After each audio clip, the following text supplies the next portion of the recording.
हम करेंगे हर मजलूम की हिमायत। बिस्मिल्लाहिर्रहमानिर्रहीम। अस्सलाम वालेकुम। मैं हूं हुरैन फातिमा और आप देख रहे हैं हिमायती न्यूज HD चैनल। नजर डालते हैं आज की अहम खबरों पर। सांगड़ और इसके गिरदोनवा में शदीद धुंध का राज, इस पे बात करते हैं अपने नुमाइंदे इशफाक सलहरी से।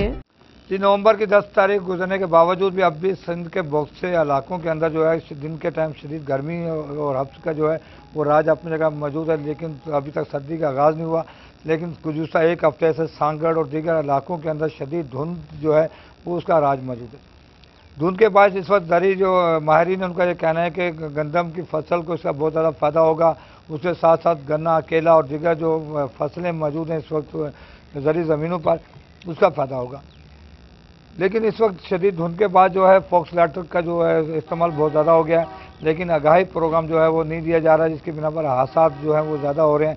ज़रूरत इस अमर की है कि सांगड़ के शहरी देही इलाकों के अंदर जो लोग इस धुंध के अंदर जो ट्रैफिक को इस्तेमाल करते हैं उनको आगाही देने के लिए कि वो किस तरह से अपने आप को बचाएँ और लोगों को, आने वाले लोगों की ज़िंदगी को बचाएँ। एहतियात के हवाले से जो है आगाही प्रोग्राम देना इंतहाई ज़रूरी है।